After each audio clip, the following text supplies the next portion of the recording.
My guest this week is JoE Silva. His bio states that at some point in the early 90s, he redirected his record buying allowance to the diaper fund. And it wasn't too long after that he came up with a scheme to get free albums from labels. Starting a small zine out of a P.O. box in Key West, he's been writing about music in one form or another ever since. And in 2003, he managed to light up a radio show on WUGA in his newly adopted hometown of Athens, Georgia. That program eventually morphed into Athens 441, an award-winning broadcast that covers everything from folk to techno and beyond. Somewhere along the way, Moog Music contacted him to write a book for an upcoming anniversary to celebrate the birth of the Minimoog synthesizer. And after many stops and starts, the Minimoog Book was finally published by bjooks.com, which is BJOOKS.com, in 2024. And it gives me great pleasure to welcome the Revolutions Per Movie, JoE Silva. Hi, Joe. Hey, Chris, how are you? I'm great. I have your incredible 384-page book. And I'm sorry, I grew up saying Moog. No one corrected me. It is Moog, right? It is Moog. That's right. So the Minimoog book that's come out. And I love that you get to use your own spelling of your name, Joe, which is capital J, small O, capital E. Yeah. No, that's a silly thing that I started doing back when, people would send email and it would just be plain ASCII text. Uh-huh. And I think to myself, how's anyone going to know it's actually me and not somebody sitting at my computer? So I did the E. I like the symmetry between the two letters. But when it came to doing the book, and it has come up a few times over the years with different editors, but my publisher was like, Joe, I know this is your thing and everything like that, but people are just gonna look at this and go, oh, they've made a mistake with the publisher, with the printing. And I was like, yeah. It's like it's kind of a deal breaker for me. It's the only way that anyone knows who I am. There's that terrible expression like what's that about any old Joe or whatever it's called, and Joe Schmo, things like that. Uh-huh. And it's my way of fighting back. I get it. They should have just put a capital G at the end of Moog, though, and you should have just like doubled down and been like, hey, you know what else? I also want you to change how Moog is spelled. And by the way, we're going to talk about the 2000 film Moog. But I wanted to ask you some stuff about the book. The book is intense. It's heavy. It's like full color, beautiful artwork, descriptions. I learned so much in it, but it was really interesting in the preface. You say back in 2002, you got the green light from an editor in the UK to drive up to Asheville, North Carolina, to profile Bob Moog, that you weren't necessarily the right person for the job, but it wouldn't have been the first time in your life you freelanced yourself onto sketchy terrain. So what was your history with Moog as a person before you met him? And then what was it like getting to spend time with him? I had no history. I was freelancing back then. My wife and I have, 700 children. So I was always looking for a gig, a writing gig. And at that point, I wasn't on the air yet, but I was starting to build a little studio and I was writing reviews of gear. And, very often people would just like not ask for the gear back and I would be able to piece things together for me to record with. And so I definitely needed the money at the time from the assignment, but also it was a thing like, I was like, oh, I really want a Moog synthesizer. Sure. So maybe while I'm up there, maybe I can kind of talk them into giving me a review model or something that I can write about. So I really, I just kind of did it on a lark. And I actually took one of my children with me. My daughter went up to Asheville, which is about 3.5 hours from here, from Athens. And we sat with him, and Bob is kind of like what you see in the movie. He's kind of very shy and a quiet guy. And it took a little while. He drives up in this odd little Toyota with all this paint on. You think, oh, here's a flamboyant rock guy, and he's not, and he's the absolute opposite. He's amazing. And and we sat down, we chatted, and he couldn't have been nicer, and he demonstrated some instruments, and I let my daughter take some pictures, and but the thing about it is that he died about 3 years later, and I was it was unfortunate that I didn't know as much as I know about the instruments now, or even 10 years ago, because I would have been able to ask much smarter questions, you know. But it was great. So when did the book come into being? So I guess in 2010, I wound up writing something else about Moog, the company, another maybe reviewing an instrument, and at some point, I've been hanging around a little bit, and they were like, maybe you should. We're coming up on the 40th anniversary of the Minimoog. Would you be at all interested in writing a history of it? And I was like, again, whatever, whatever can put food on the table. And I didn't really know that much about it, except that it was kind of an iconic instrument. And so we started on that path back in 2010. And if I had known it was going to be 14 years before I actually got to hold a copy in my Oh my hand, God. I might have been a little more hesitant. There's no way looking at the book that you cannot tell. I mean, it's so informative. It's the amount of people guesting in it, the interviews, the paths it goes down. I mean, I love that just out of the gate you have Geddy Lee doing like basically the foreword for the book. Yeah, And because it sets the tone. Basically every musician in this book was like, I brought this instrument into our band, and everybody in the band was like, what? Like everyone got kind of this weird side. He says he got like a sideways glance from their guitarist Alex, who just was like, they just weren't ready for it. right. I just love that everyone who got a hold of this instrument was like a pioneer in their own like scene.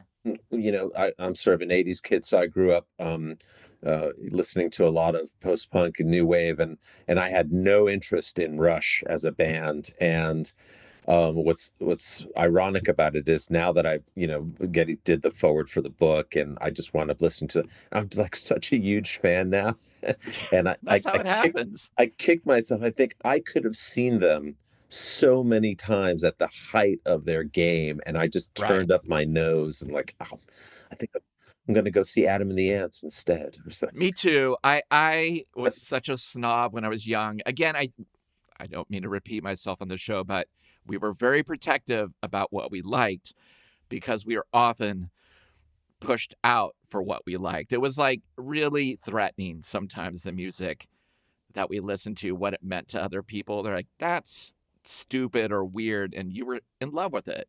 Right. So, of course, then you're like, well, what you like sucks. Right. And often it was great, you know? Right, right, right. When I went to high school, people used to do that thing with the jean jackets where they would paint an album cover in the middle panel, and Totally.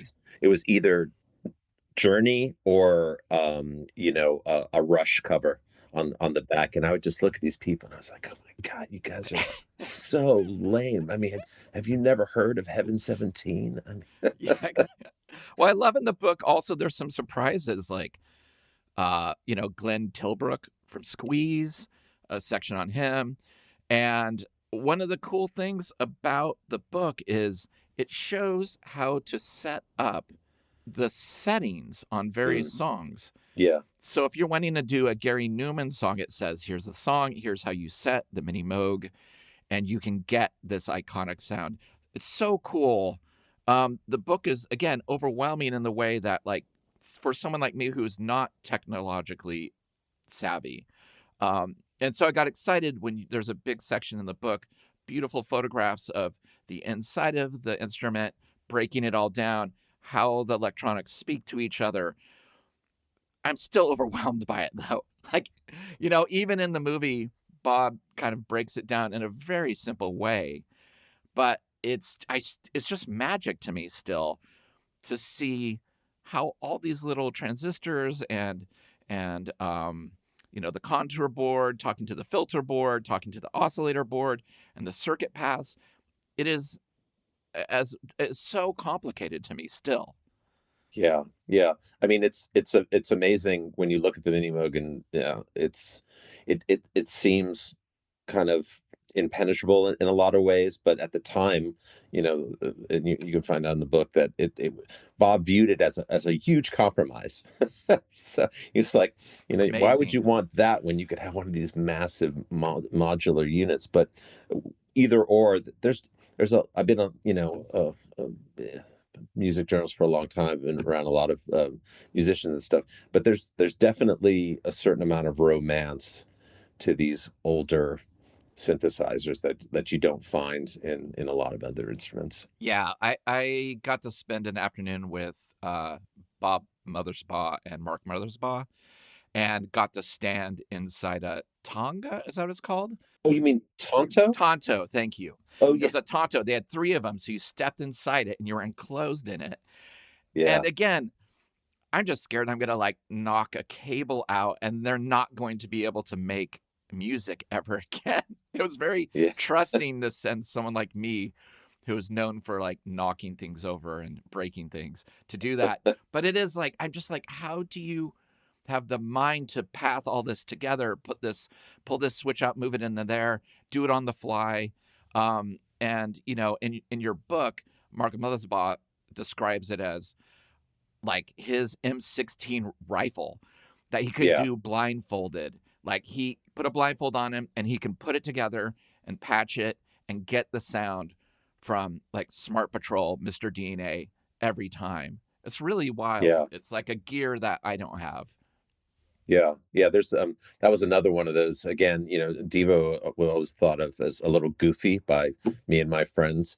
And then I go back and I listen to these older records, and the genius that, I missed the first time around is amazing. Those early records that they've released of lost tracks and stuff is Oh, phenomenal. And Hardcore I've got them Devo. all now. Yeah. Yeah, Hardcore Devo. It's fantastic. Yeah. I mean, they were weirdos working on 4-track, making music nobody would hear or like for themselves. And yeah, often their humor could be a little scatological or Yeah. infantile, but then their humor got razor sharp because they stopped kind of wanting to copy like Zappa a bit, and kind of Hmm. broke out in their own mythology. But yeah, those records are incredible. Another amazing thing in the book is I didn't know that Sun Ra was one of the first people to get like a Model B, which was like really early in the line of this portable machine that people could take. And I mean, yeah, you see him played in like Space is a Place, the documentary, but it Right. just seemed like Bob was just happy to have somebody make music with it, or play it or just get it out. He seemed excited about it. And I love the story in the book where he sends the synth back. He buys a plane ticket to get repaired, sends the suitcase on the plane. It shows up at the airport and they see that it says Moog on it. So the airport calls Moog and says, "Is this yours?" And they're like, "Yeah, we'll get it." It's just like, he's just like, "Yeah, I'm just going to buy a ticket." Yeah, he was he's another one I didn't know too much about before I started the project. But when you see the footage of how he uses it, I mean, it's one of those classic examples of the extremes that you could push the instrument to in a genre that might not seem appropriate at first when you think about it on paper, but then when you see him do it, it's just he brings it alive in this weird otherworldly way, Yeah, there's so many great, interviews with, Bernie Worrell, Gary Newman, Giorgio Moroder, the Stranglers. It's just ripe with, and that's like kind of like the cool people. But then you've got like, hit makers like Gary Wright and, people who were in pop, 10cc. And then you have Yeah. people who were like proggy.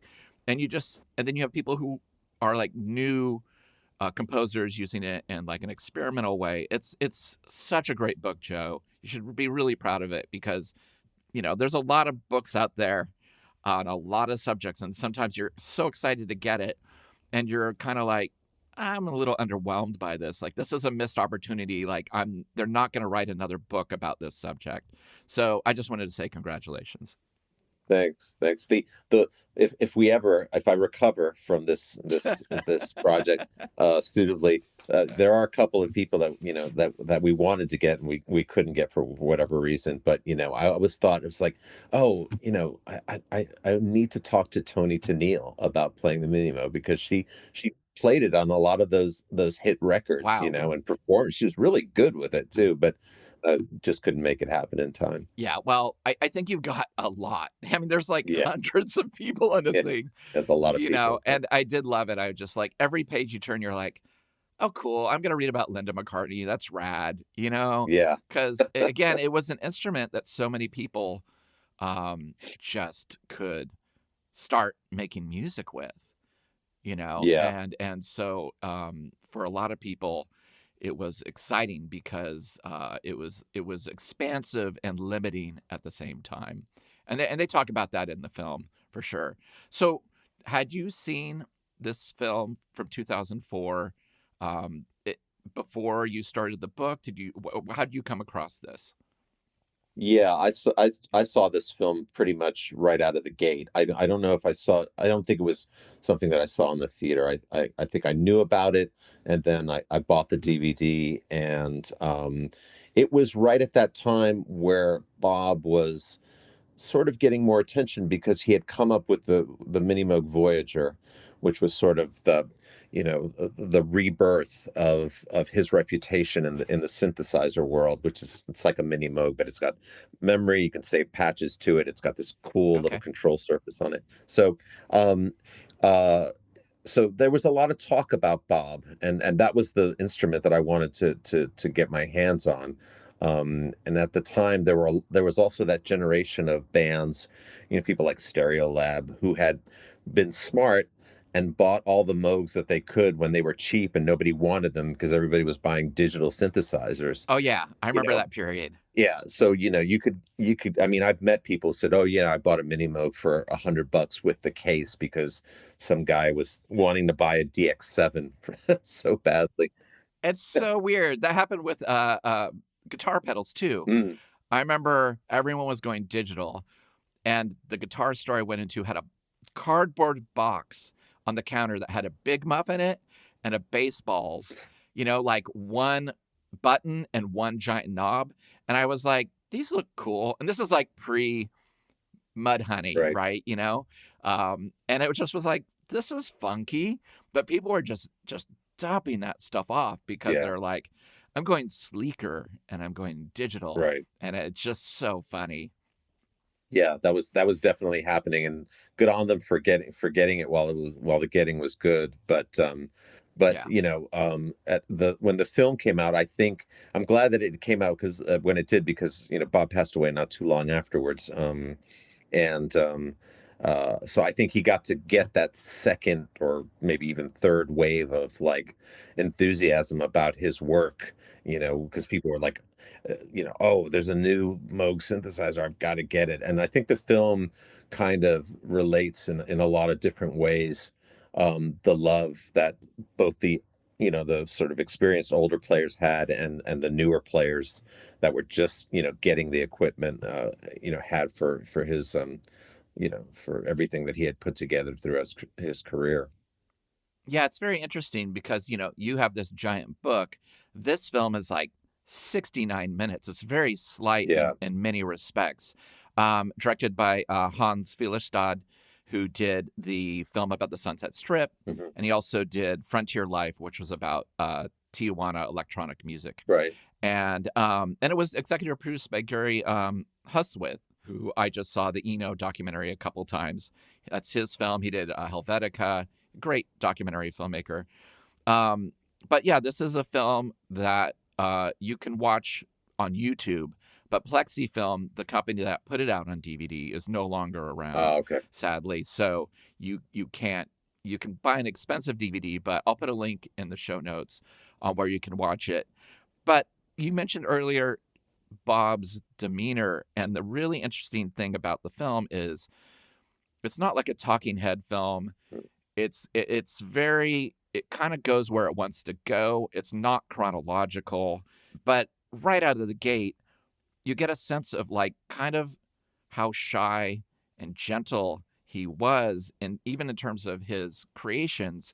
The first quote is him saying, I feel what's going on inside of a piece of electronic equipment, and about how he thinks days and nights about it, and then nothing will happen. And then he's cutting the grass or having a hamburger, and the idea will be there.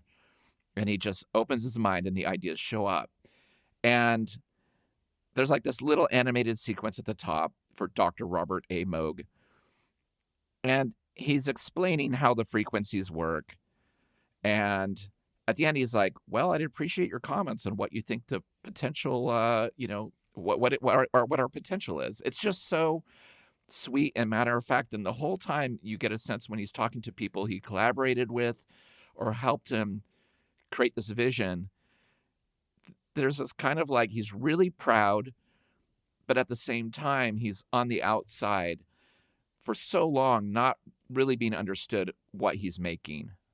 Yeah, yeah. Bob was never one, through my research and just knowing people and meeting people in his family, Bob was never one to like sort of elbow his way to the front of the, of a stage. And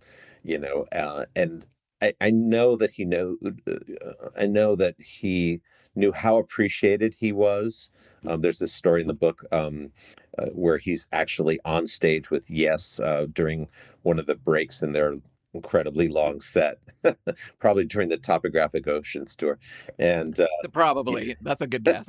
and he's just fixing something because there's a problem with the radio frequency interference. And they open the curtain and he's still working on the synthesizer. And Rick Wakeman turns to him and says, or turns to the audience and says, ladies and gentlemen, Dr. Bob Moog. And he gets this massive ovation. And so I think he knew how he was revered in the music industry, but he was always one to not really played up. In fact, when he got the last Grammy that he got a special Grammy,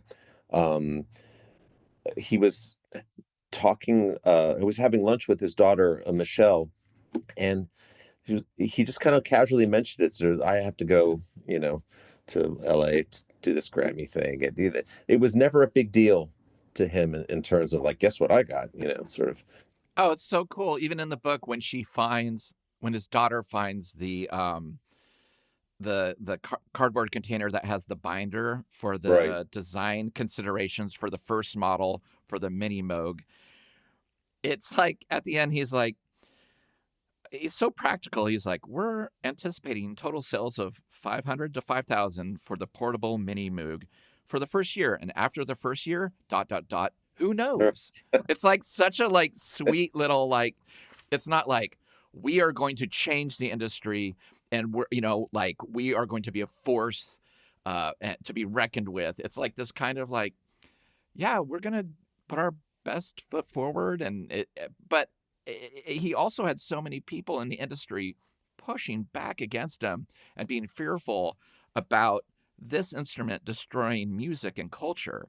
People were afraid because it wasn't made out of wood or brass, that it would eliminate the musician. It would eliminate instrument sales. In a funny way, the same conversation we're having with AI right now, where it's like, who, is that going to get rid of composition, live performance, like the needs of people who are session people and who've trained in it. But yeah, it's fascinating because his whole thing, and in the film he says it, he's like, live music, people playing these instruments is the most important thing about this instrument, right? Which was really cool that he was like, studio recording is okay, but playing it live is where my heart is with what I made. Yeah. You can see his love for watching people perform live with the instruments during the scenes that were shot during the first New York Moog Fest, which was in 2004, up at BB King's in New York City. And you can just tell how elated he is to see so many different people come at the instruments in such different ways. There's Keith Emerson with a massive, wall of modular stuff and just doing that Emerson, Lake and Palmer thing. And, then there's Money Mark, running his voice through the back of a Minimoog like it's a massive, effects pedal. So That was so funny. When he's doing that, you can hear the people chattering in the audience is louder than him on stage. They're like, some people are just, they're fans, but they're checked out. Right. They're like, they're not ready for this barrage of noise coming from him. But I did not know about that festival until I saw this film. And what was so intense about it was, it started out, there's Bernie Worrell and Rick Wakeman are in the film as well. They're also at this festival. And then it just got massive year after year until 2018. But MGMT, Panda Bear, DJ Spooky, ELP, Brian Eno, Moby, TV on the Radio, The Flaming Lips, Tangerine Dream, Suicide, Tobacco, Nas, Death Grips, Grimes, Sunno, Giza, Gary Newman all played this festival. Mm-hmm. The festival went to like a 4 or 5 day multi-staged event. And I'm like, I'd never even heard about the Moog Fest. Yeah. To this film. And I'm kind of surprised it's not going anymore because it seems like I would want to go to it. Yeah. It seems like an incredible lineup. Yeah, it was great. At its height, Moog Fest was phenomenal. It's expensive, and that's the reason why it's so hard to pull off. And the company is not really sort of, I mean, they work with the companies that put these festivals on, but it wasn't like they were driving it necessarily themselves. But when Right. I have such great memories, I mean, that's where I met Brian Eno, which is sort of a dream sort of, encounter to have, and saw some phenomenal shows at Moog Fest over the years. Well, we gotta stop right here and say, what was your time with Eno like? It was funny because at that point I had already been given the go ahead to write the book, and I just knew that I had to speak to him about it, and I contacted his office, and they said, well, he's going to be at Moog Fest, but please, he's very busy, don't bother him. That's a good feeling. Yeah, exactly. So just please just don't approach. So my wife and I saw him speak in that's what his contribution was. He was there giving a talk, and while I was outside of the venue looking at a map of the city to see what we were going to go see next, my wife taps me on the shoulder and she points over behind me, and he's there signing an autograph. So I went up to him and I said, hey, Brian, saw my program, and I told him I had spoken to his secretary, and he was like, oh, yeah, no problem. Absolutely. Would love to do it. And, just wait till I get back to the UK. And so when I wrote to his secretary, I was like, oh, I accidentally ran into him, and, can we do this thing? He said it was fine. And she was like, oh, I told you not to speak to him. He's just so nice, and people take advantage of him all the time. And Oh my gosh. it just never. And it's funny because he actually did a visit at the factory up in Asheville, and I was there, and we were all waiting for him to sort of step into the room where all the cameras were, but it just never happened. So the most I got to do is watch him eat a sandwich. Right. Right.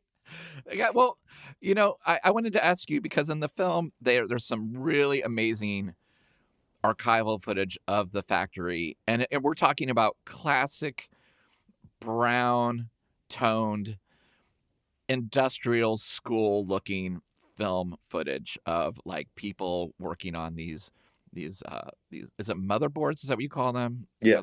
Okay. Yeah, circuit boards. Yeah. See, I told you I don't know this stuff. But like, what was it like visiting it in a more contemporary world? What was the factory like?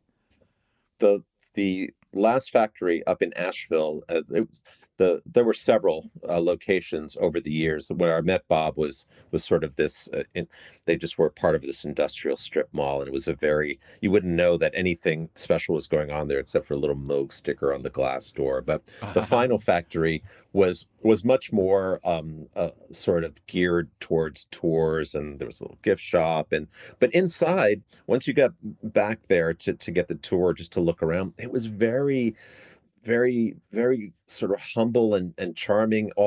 Everything was built with just like plywood, like all the shelves that held the synthesizers were just plywood, and there were people there sitting there with their earbuds on, like, soldering things and assembling instruments, and it was just very cool and very, very relaxed atmosphere. and because a lot of this stuff was assembled right there on site, so it was busy, but it was very fun. And the people that I got to know and work with over the years at Moog were just they're just phenomenal. They're just so into the music. They're just so into what they do there. So Yeah, I was looking at their website recently, because they're still going. They're going for it still. mhm, But it's overwhelming. There was a new synthesizer called the Labyrinth, mhm, and their language is splits the difference at times between people like me who just want to be excited to mess around and people who want to know the tech and the specs. So it'll right, say, for instance, like simply like, how deep does a rabbit hole go? Meet Labyrinth, an idea machine that aims to answer that very question. That sounds fun to me.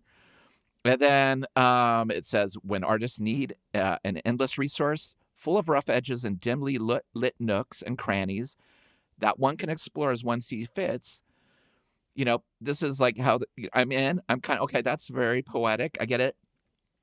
And then it starts being like, the dual sequencer is designed around a generative process that you can play two separate polymetric sequences of up to 8 steps each, or a single sequence of up to 16 steps, which can be used to control the oscillators and processing elements of Labyrinth.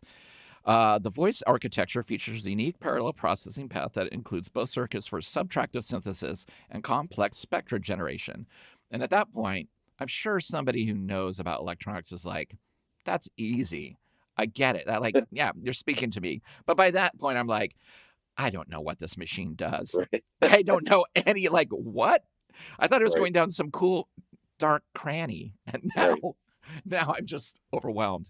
Right. And that was a big problem for the company throughout its history is that, if you heard Switched on Bach by Wendy Carlos, you think, wow, that sounds amazing and it's so strange and weird. But if they had to sit down and explain to you, okay, well, this is why this patch cord goes here and this is why this connection goes into this filter, it can easily get very scientific feeling, and that was always a thing that they had to kind of go out of their way to explain to people. Oh, you want to make this kind of music? Well, let me show you. There's the famous story about the Rolling Stones buying their Moog and insisting that they send a technician to go live with them for 5 weeks or something, so that they could show Mick and Keith how to use this thing. So it was always a problem. Yeah, but it's very sweet because in the film, there's the part where he's explaining that. Well, there's two things I like in this scene where he's explaining like how the microprocessor works and how everything talks, and he's showing like the 800 parts in the machine. I love that first, before he starts talking, he looks at it for 10 seconds and then he claps his hand and he goes, and then he starts talking. It's like he's getting his thoughts together on how to explain this to the audience who is here now. And the other thing is he hits the machine and he goes, they make physical contact with the instrument. And he hits the circuit board. And he says it happens here, but he also makes this circle, like this oval above his head Right. that goes between the circuit board and the mind. And he says, this is what's happening. This is where it is. It's like the machine is not operating itself. It needs the human soul, to make this thing. And it's like magic. And I think it's so kind and such a beautiful way to kind of explain that. Listen, you can make something with this because of who you are, and Keith Emerson is going to do it differently than Mothersbaugh, Right. different than Susan Ciani, and just, it's like you are who you are, So I thought that was a really lovely scene. Yeah. Yeah. Bob was that was one of the things that excited him most, was just seeing the different ways that people would approach his instruments, and would just get things that he never thought were imaginable out of it. Because when you spend enough time with it's like anything. I mean, if I'm sure when Peter Buck picks up a certain guitar, that has a certain feel to it, that he can just deliver something that the next person who picks up that guitar couldn't. And I think Bob was endlessly fascinated by, oh, you're using it how? There's this great story about Don Preston from the Mothers, actually purposely kind of set Bob up to kind of, give him a hard time because he had some sort of a pedal wired differently into the back of his Minimoog. It was like, Bob was like, you can't do that with a Minimoog. It's not possible, and it's like, oh, I figured out a way to do it, and Bob was just like, wow, blown away. Well, one of the weirdest scenes in the film, speaking of how people approach the instrument, is backstage with Rick Wakeman Oh yeah. and Bernie Worrell. And it's very sweet at first. Rick Wakeman is like just bowing down. He's just like, you don't understand. Like, this means so much to me. Thank you so much. And talks about how he got the instrument from Jack Wilde, who was the child actor in H.R. Pufnstuf, Right. who couldn't get it to work. And Rick Wakeman got it, and he's like, it works fine. And he's just like, I couldn't get it to work, And, he just says, I bow before you forever. And it's very sweet. And then later, he just starts sexualizing the instrument.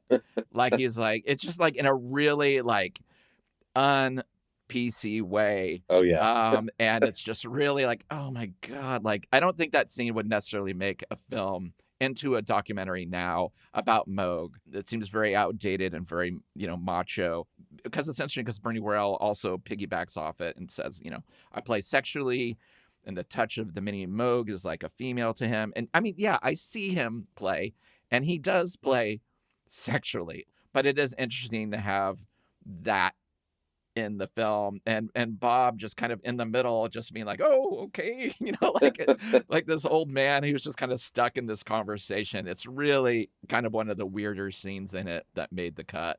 Yeah, yeah. Rick is a very funny guy, and he was definitely one of the funniest people that I interviewed for the book. But and he will go to those places, especially now that he's so much older. But both of those guys are just from a young age. I mean, they're just so talented, and the fact that they got their hands on that instrument when they did really moved the needle in Yes. their respective worlds in a big way. I mean, it's funny because it's in the book too, but like the people who were the first people out of the gate to make it a rock instrument was a long period of time for Bob to wait for people to embrace it. There's that really interesting part in the film where they're talking about how originally it was bought by a lot of advertising agencies in New York City to be used for commercial work for them to basically get rid of musicians. That was their goal. They're like, we are going to have this machine that's going to be able to do it all. And there's that great cut with the beer commercial with the Moog being played, and it's so killer. I'm like, I want one of those commercials now. But it wasn't until Switch on Bach and then people embracing it, and getting early versions of the Moog that it became a force in rock. And yeah, obviously Rick Wakeman and, Bernie Well, and during Funkadelic and stuff like that, just having a massive imprint on what you could do with it. And, even on, I think it's Fragile, where like Rick Wakeman has, or is it Close to the Edge? It may be Close to the Edge, where he has his own solo track where he plays like a classical music piece, and the majority of it is all synth driven. And that must have been just a trip, back then. So it was a big deal for, because it took Yes from the band that everyone thought of as sort of, airy fairy kind of prog music, and gave them a super modern edge all of a sudden. I mean, those guys were seen as like this is now music. This is very, forward thinking sound, and it has a lot to do with the fact that Rick was able to make a lot of hay with the Minimoog, and like he says in the movie, he, I don't know how many he's bought over his life. I think he said in the movie he bought 8 within the first couple of years, but he would have, during the big Cape topographic oceans type peak of their career, he had 4 of them on stage, and they were all set up so that he could move pretty quickly between different sounds, and that was, people came just to see him do that. do you know what it was like to have to travel like on the road with an instrument like that? Did they have engineers with them, or did Rick Wakeman set it? Like, how would you trust someone with that? It was tricky. One of the first times that someone did take a Minimoog out on the road, they actually did this test where they put it on the bench and they just kind of shoved it off the bench and let it fall to the floor because they knew that people were going to mishandle these things. And they picked it back up, turned it on, tuned it up, and it worked just fine. They're like, fine, you can go on the road. But they were, especially the early ones. I mean, people fetishize the earlier serial numbers in the Minimoog's history just because they did have a more raw, kind of untamed oscillator sound to them. But at the end of the day, I think most musicians, especially when you're it's like being on the road and traveling all the time. You just want to get there, eat your burrito, and just know the thing works. Oh, well, you did the perfect segue because I have to ask you about the Taco Bell restaurant and the island of Electronicus Oh yeah, in right. your book. Can you explain to the listeners what the hell that partnership was between the president of Taco Bell and Bob Moog? Yeah. So Bob's biggest what would you call it, dealer, went out on the road and was just going from town to town selling these Minimogs basically out of the back of his station wagon. In fact, that's how you mentioned the guy from Captain Beefheart, Eric Feldman. That's how he bought his Minimo basically from out of the back of the salesman's car. And but he was so excited about it. His name was David Vancouvering. He was so excited about the instrument himself. He just wanted a venue where he could just show it and just in one location.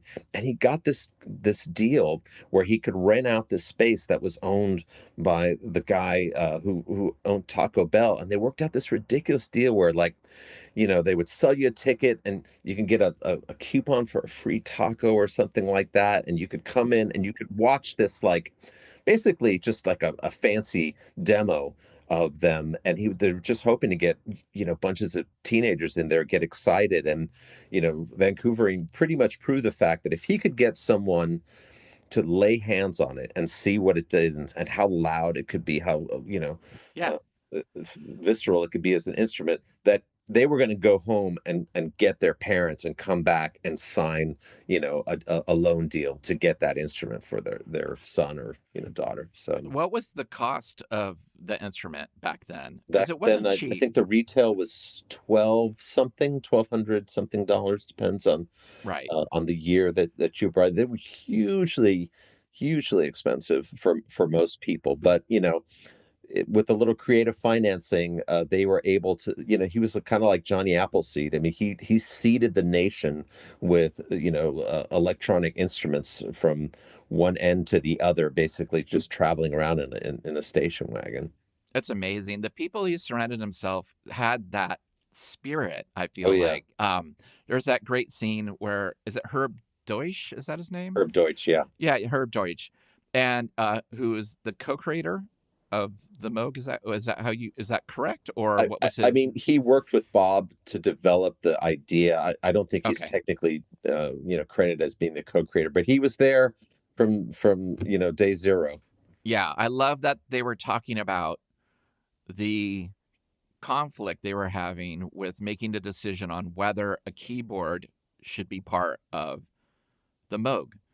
And they were kind of at points being like, I don't think it should have a keyboard, which would have been really fascinating because it would have all been, I'm assuming, dials and levers to Yeah, create things.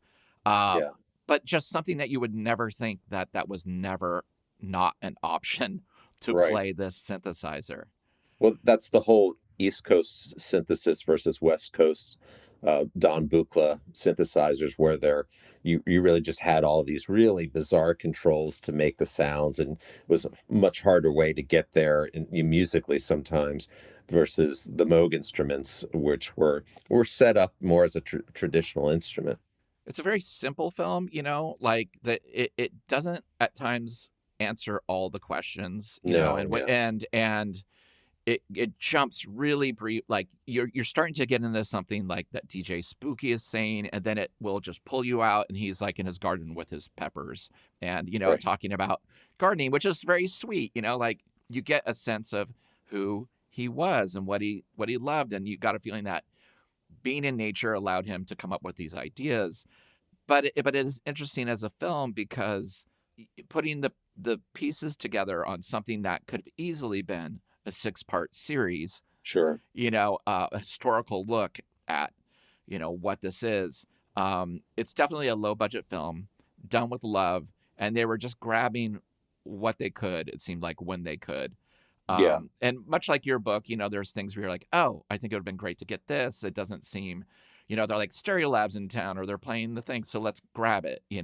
But they don't talk to Stereolab, and Right. I'm like, they were so important Yeah. in setting the tone.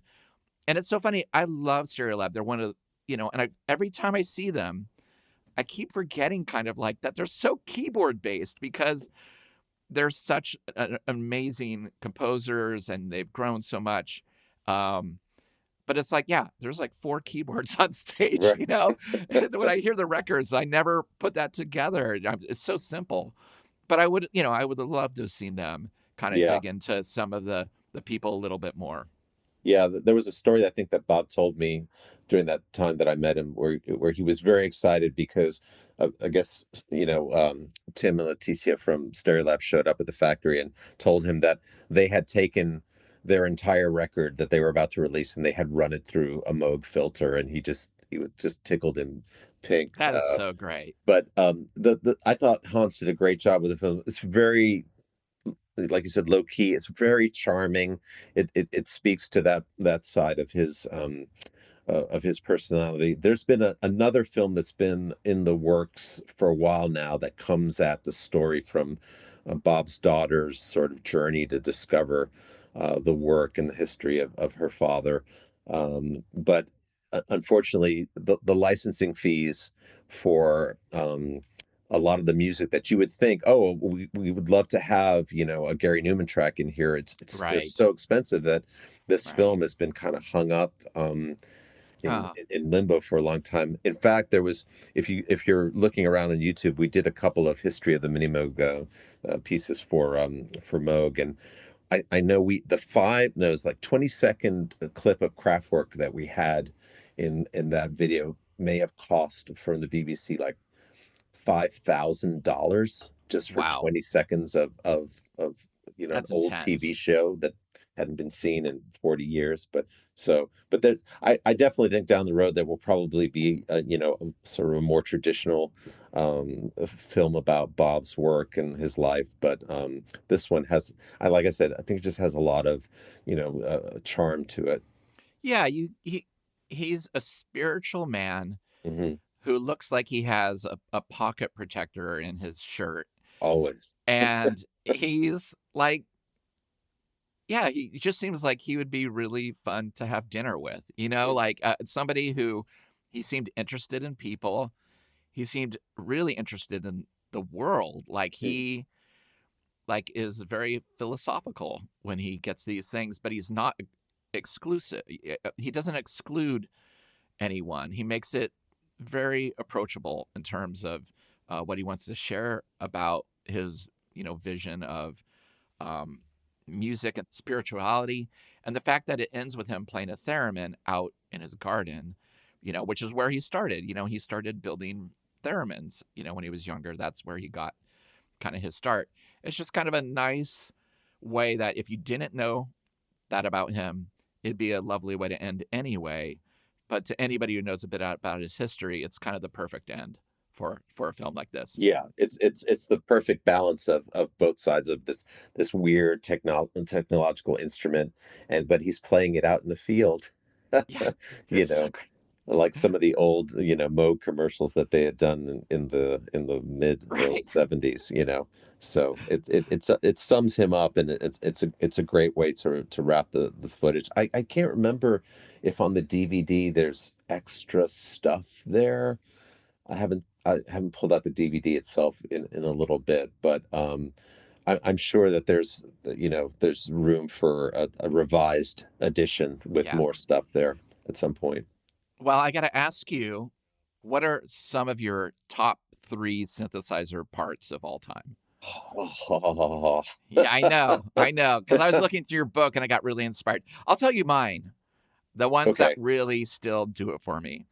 Um, the nice and sleazy breakdown by the Stranglers Hmm. is Yeah. so beautifully wild and just shows how you can break the instrument, right? Right. It's a one-off. It sounded like they tried to capture it for a long time before they were like, that first one you did is kind of the great one. Um, Right. I love the synthesizer breakdown in Mr. DNA Smart Patrol by Devo. Sure. Um, Hmm. but I also love, and of course, Stereolab, but the synth part in Surrender by Cheap Trick is killer. Okay. I love it. Yeah. And it's like, I never think of that as a synth song, but it is synth driven, and it's great. Yeah. I can, this changes for me all the time. But let me see if I can. What's the one famous song by Head East? Never Been Any Reason. That just has a fantastic um, uh, breakdown at the beginning. It sets up the whole song before it goes into this sort of standard kind of glam rock track. And I spoke to that guy at one point. I'm not sure if it made it into the book, but that same synthesizer, that same Minimoog, wound up in on all the Journey hits because he sold it to the keyboard player from Journey. Right. Yeah. And again, a band that I don't think of as a synth band. As a kid who grew up with synthesizers, right? Like Devo, Gary Newman, The Residents. Mm. Like, it's so funny that I never thought of Journey or Rush as being like synth oriented bands, but they were so prominent in the mix. It's Oh, amazing. absolutely. So it's really funny. I was always like, oh no, the art weirdos are the ones with the synthesizers, but it's like all over pop music and rock music. It's all over, and that's the thing about you know doing a film about Moog is just that it's kind of like saying, okay, well, we want to do a film about the Fender Stratocaster, Right.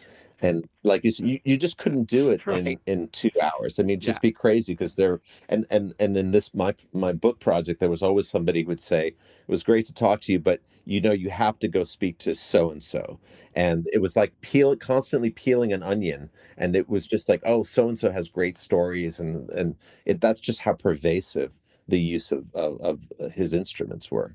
Okay. Well, you still got 2 more. I'm not going to let you off the hook. Oh man, this is for a simple one, I Uh-huh. love the Minimoog parts in Vienna by Ultravox. Oh, that's killer. So I could Oh, show my age, but man, I would say that the the first, let's see, uh, from 74 on to pretty much 1980, the Minimoog is at the heart of any Kraftwerk track that you know and love.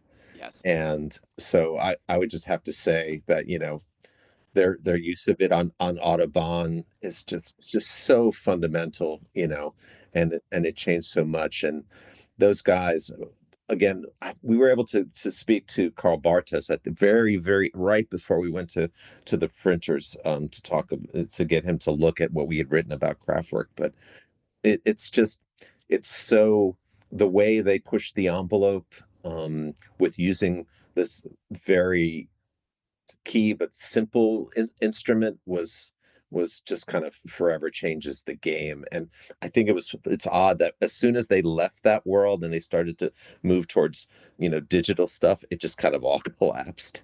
Yes.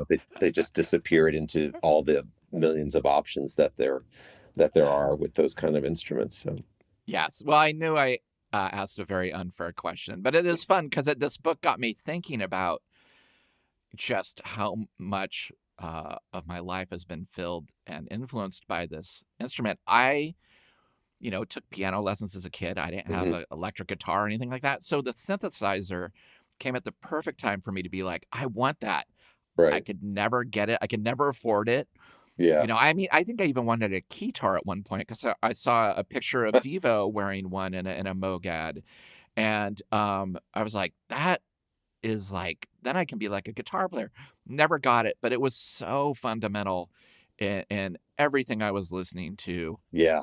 Yeah. Keytars, they're coming back. Yeah, Scary as I'm that might sure. be. I wonder how, yeah, I wonder if, yeah, I'm sure those are expensive now too, but I bet people were just dumping those off at Goodwills at one point. Oh, absolutely. All of They're this just, stuff could be found, in a thrift store, or a pawn shop near you at one point or another.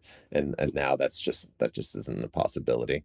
I think it was interesting in the film, the way that they made the effort to connect some of this, you know, this older technology that Bob had come up with to the world of hip hop, and how excited people were, like DJ Spooky or Money Mark from the Beastie Boys camp, about how they were equally excited to mess around with something like a Minimoog and come up with a kick drum, you know, yeah, it was because killer. yeah, it was just it's just kind of one of those things where to build it on your own, to compose the sound on your own is what makes these instruments go, I think, for many people. And it's like DJ Spooky says, it's like, it's a different kind of sampling, right? It's coming up with this sound design, and then making it work within a piece of music. It's the same principle, really. Yeah, I love that scene because again, they're both creators, Yeah, and the way they're talking artist to artist and inventor to inventor is really cool. And yeah, again, it was one of those things where uh, those were the kind of things that I really liked about the film. And in a 69-minute film, obviously you're not going to get as many of those, yeah, but when they happened, it was always really fun to see Bob in the presence of someone else who just had a different way of looking at the instrument. yeah, So yeah, Money Mark is all excited about you turn these knobs over here and I'll do this and we'll do the classic alien UFO sound. And they're right. doing it together and you can just see Money Mark is in heaven. He's with Yeah, the creator of this thing and making one of the most iconic sounds of doo, doo, doo, doo, doo, doo, yeah, doo. yeah. And there's just it's very sweet. Yeah, and I also think the animation that opens up the film, I love that part possibly the most, because it's just really done in a really funky style, but at the same time it's just very, technology driven, and it's Bob kind of talking on this old reel-to-reel tape that he had sent to Herb Deutsch as they were, testing out, what they could do with this instrument. I thought it Oh was yeah. just brilliant the way they pulled that off. Yeah, it's very sweet. It's almost looks like flash animation. It's so like Yeah, it's got a definite like simplistic look to it, but it's so effective because when he's being like giving examples of what the machine can do, then it switches to a more psychedelic realm in terms of seeing the actual waveforms and the science of it. But then it always comes back to him just being so. It's not matter of fact, but he's just very sweetly honest about what he's doing. And yeah, he does not oversell it. He is not right. forcing this down anyone's throat. No. It's really incredible considering what he made, that this is his tonality is just laid back kind of.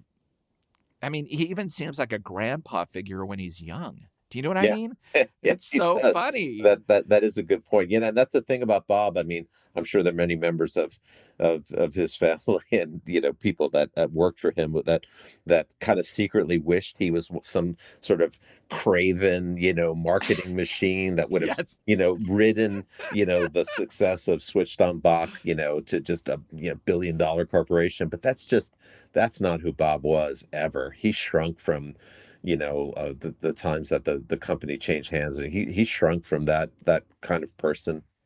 Yeah, that's amazing. I really appreciate you choosing this film. And your book, again, I can't state it enough.